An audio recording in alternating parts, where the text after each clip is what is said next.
Guys welcome to my YouTube channel learning with Bitu. আজি মই মিৰৰ ৰিজনিঙৰ ওপৰত আলোচনা কৰিবলৈ লৈছোঁ। এটা সৰু ট্ৰিক আছে, যিটো ট্ৰিকৰ জৰিয়তে মিৰৰ ৰিজনিং অতি কম সময়ৰ ভিতৰত 10 ছেকেণ্ডৰ ভিতৰতে আপোনালোকে ক্লিয়াৰ কৰিব পাৰিব।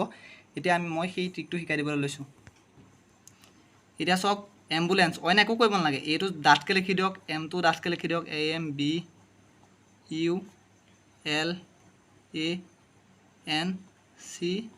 এইটো লিখি দিলে। এতিয়া অইন একো কোৱা নাই, পেজটো লুটিয়াই দিয়ক। লুটিয়াই পেলাই ইয়াত কি কেনে ধৰণৰ প্ৰতিবিম্ব গঠন হৈছে সেইটো চালেই হ'ব। এতিয়া ই হৈছে, এইটো এনেকুৱাকৈ হৈছে, এইটো চি, এইটো এনেকৈ হ'ব। দেখিছে আপোনালোকক মই তাৰ ওপৰৰ পৰা লিখি দিছোঁ কেনেকৈ হৈছে।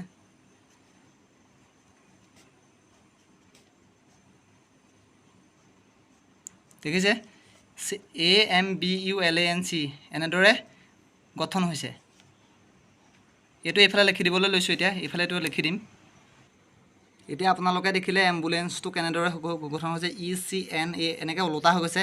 এইটো মিৰৰ ৰিজনিং। তেনেকৈ এপ্ৰ'চটো আমি তেনেকৈ কৰিব পাৰোঁ।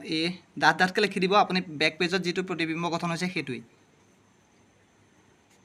বেক পেজত যেনেকৈ হৈছে সেইটো ওলোটাকৈ লিখি দিবহি ইয়াত, সেইটোৱেই। যিহেতু অতি কম সময় পোৱা যায় মিৰৰ ৰিজনিঙৰ বাবে, মানে ৰিজনিংবিলাকেই মেইন হৈছে। সেই ৰিজনিংবিলাক ক্লিয়াৰ কৰিবলৈ হ'লে কম সময়ৰ ভিতৰত আপোনাৰ কেনেকৈ মাথা খটুৱাব নালাগে।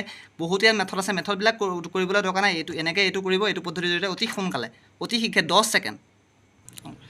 এতিয়া চাওক, এইটো ইয়াত এনেকৈ হৈছে এইটো পিটো কেনেকৈ হৈছে চাওক, এইটো পি, আৰটো কেনেকৈ হৈছে, এইটো আৰ, দেখিছে নাই, যেনেকৈ হৈছে তেনেকৈ।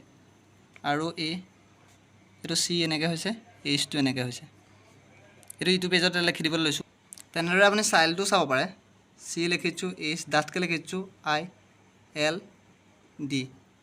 এইটো নেক্সট পেজত চাইলটো কেনেকৈ হৈছে, এইটো চি হৈছে, এইটো এইচটো এনেকৈ হৈছে, ILDটো এনেকৈ হৈছে। এতিয়া আপোনালোকে দেখিলে এম্বুলেঞ্চটো কেনেকৈ হৈছে, এপ্ৰ'চটো কেনেকৈ হৈছে, চাইলটো কেনেকৈ হৈছে, এনেধৰণৰ প্ৰশ্ন অহা পোৱা দেখা যায়। ইয়াৰ উপৰিও কিছুমান মানে ঘড়ী দিয়া থাকিব, ঘড়ীটোত কেইটা বাজিছে, সেই কেইটা বজাতো এইটো কেনেদৰে ওলাইছে, সেইটো মানে মিৰৰ ইমেজত কেনেধৰণে ওলায় সেইটোৰ ওপৰত আহে। এইটো ছেম আপোনালোকে তেনেকৈ আঁকিব। অঁকাৰ পিছত মই দেখাই দিম কেনেকৈ কৰিব লাগে। এতিয়া চাওক, এইটো ঘড়ীটো এইটো আঁকি দিছোঁ, এই কাটাবিলাক এইটো দি দিছোঁ। এইটো মানে নেক্সট পেজত কেনেধৰণে হৈছে তাৰ ওপৰত ইয়াক আঁকি দিলে ওলাই যাব। এইটো চাওক, এইটো ঘড়ীটো ইয়াত হৈ গৈছে, এইটো ডাঙৰ কাটা অলপ। এইটো ঘড়ী এইবিলাক এনেকুৱাকৈ হয়, অইন ল'ব নালাগে। এইটো 30 ওলাই থাকে। এইটো এটা বাজিলে, এইটো 2টা, 3টা, এইটো 4টা, এইটো 5টা। এইটো কিমান হৈছে, 5টা 30 হৈ গৈছে, 5টা 30।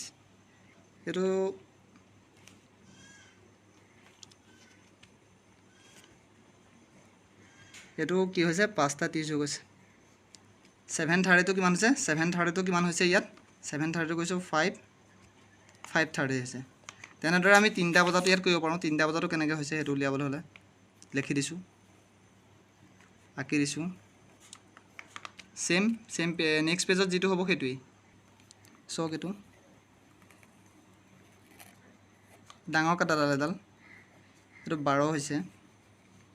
এইটো কিমান, এইটো 9টা বজাত, 9টা বাজিছে, এইটোৱেই 9টা বাজিছে। 3টা বজাতো মিৰৰ ইমেজত কেইটা বাজিছে, এইটো 9টা বাজিব লাগে নে, এইটো 9টা বাজিব। এনেদৰে আপোনালোকে মিৰৰ ইমেজৰ যিমানখিনি প্ৰশ্ন, যেনেকুৱা ধৰণৰ প্ৰশ্ন আহে 10 ছেকেণ্ডৰ ভিতৰতে ক্লিয়াৰ কৰিব পাৰে। এতিয়া আমি ৱাটাৰ ৰিজনিঙৰ কিছুমান কনচেপ্ট ক্লিয়াৰ কৰিবলৈ লৈছোঁ। এতিয়া ছাপ'জ ৱাটাৰৰ ক্ষেত্ৰত কি হয়, মানে এইটো যি মিৰৰ ৰিজনিঙৰ ক্ষেত্ৰত হয় ন, ৱাটাৰৰ ক্ষেত্ৰত সম্পূৰ্ণ বেলেগ হয়। এতিয়া বক্সটো ছাপ'জ আপুনি এইটো আছে ন, বিটো আপুনি টানি পেলাই তললৈ পেলাই দিছে। কেনেকৈ হৈছে, টানি পেলাই তললৈ পেলাই দিছে। অ'টোক তললৈ টানি পেলাই যদি পেলাই দিওঁ, এইটো তলে হৈ থাকিব, এইটো ওলোটা হৈ যাব, ওলোটা হ'লে ছেম থাকিব। এইটো অ'টোৰ ক্ষেত্ৰত টানি পেলাই দিলেও অ'য়ে হৈ থাকিব, এক্সটোৰ ক্ষেত্ৰতো নেক্সট ষ্ট'ৰটোৰ ক্ষেত্ৰত আপোনালোকে চাব পাৰে, এছটো যদি তললৈ পেলাই দিয়ে, এইটো এনেকুৱা নিচিনা হৈ থাকিব। এইটোক যদি ঠেলি পেলাই যদি প্ৰেছ কৰি দিয়ক ওপৰলৈ, ঠেলি পেলাই প্ৰেছ কৰি দিয়া মাত্ৰকে কি হ'ব, ওপৰলৈ যদি ঠেলি দিয়া হয় তেতিয়া এছটো এনেকুৱা নিচিনা হৈ যাব। টিটোতো ওলোটাই তললৈ পৰি গৈছে, টানি পেলাই দিছোঁ, তললৈ পৰি গৈছে, এনেকুৱা হ'ব। অ'টো ছেমেই থাকিব। আৰটো তললৈ পেলাই দিলত আৰটো এনেকুৱা নিচিনা হৈ গৈছে। ইটো তললৈ পেলাই দিছোঁ, এইটো এনেকুৱা নিচিনা, এইটো ছেম মানে চেঞ্জ নহয়। আপোনালোকক এটা মানে টাইগাৰটো আপুনি দেখাবলৈ লৈছোঁ, টাইগাৰটো ছাপ'জ টিটো তললৈ পৰি গ'লে কিমান এনেকুৱা হ'ব, এনেকুৱা নিচিনাকৈ টিটো তললৈ পৰি যাব, টিটো ওপৰলৈ টিটো এনেকৈ যদি প্ৰেছাৰ প্ৰেছ কৰি দিয়া হয় টি হৈ যাব আইটোতো কোনো চেঞ্জেই নহয় আইটো চেমেই হ'ব জিটো কেনেকৈ হ'ব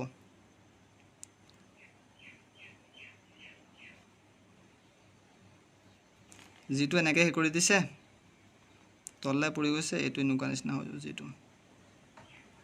জিটো এনেকুৱা নিচিনা হ'ব এইটো ওপৰলৈ ঠেলি দিয়া মাত্ৰকৈ জি হৈ যাব এইটো চাই লওক ওলোটা নিচিনাকৈ ভাবি লওক এইটো ইয়ে হৈ থাকিব আৰটো আপুনি কেনেকৈ হ'ব আৰটো এনেকুৱা হ'ব আৰটো এনেকুৱা হ'ব আৰটো এনেকুৱা নিচিনা হ'ব এইটো ওপৰলৈ ঠেলি দিয়া মাত্ৰকৈ আৰ হৈ যাব মানে কি হয় ৱাটাৰ ইমেজ কেনেকৈ গঠন হয় যিটো বস্তু থাকে ন সেইটো মানে এইটো ছাপ'জ মই পেনটো এনেকৈ আছে পেনটো আপুনি চেম আছে এনেকৈ পেনটো পৰি গৈছে এইটো থিৰিয়া থকাটো এইটো পেন আছে পেনটো স্থিৰ আছে যেতিয়া ৱাটাৰ ইমেজ হ'ব এই ৱাটাৰ ইমেজত ই পৰি থাকিব ইয়াক কি ঠেলি দিলে আকৌ আগৰ অৱস্থাটোলৈ গৈ যাব মানে কি হয় ৱাটাৰ ইমেজত মানে তললৈ বস্তুখিনি পৰি থাকে তেনেদৰে ৱাটাৰ ইমেজ গঠন হয় আজিলৈ মিৰৰ ৰিজনিং আৰু ৱাটাৰ ৰিজনিঙৰ যিখিনি কনচেপ্ট দিলোঁ কনচেপ্টখিনি আজিলৈ ইমানেই 10 ছেকেণ্ডৰ ভিতৰতে আপোনালোকে অতি কম সময়ৰ ভিতৰতে মিৰৰ ৰিজনিং আৰু ৱাটাৰ ৰিজনিঙৰ যিকোনো ধৰণৰ এক্সামত Assam police UB AB SI তাৰপিছত ধৰি পেলাই বেংকৰে হওক বা যিকোনো এক্সামৰ ক্ষেত্ৰত আসাম ডাইৰেক্ট ৰিক্ৰুটমেণ্ট যিকোনো এক্সামৰ ক্ষেত্ৰত SSC অতি শীঘ্ৰে 10 ছেকেণ্ডৰ ভিতৰতে ক্লিয়াৰ কৰিব পাৰিব ধন্যবাদ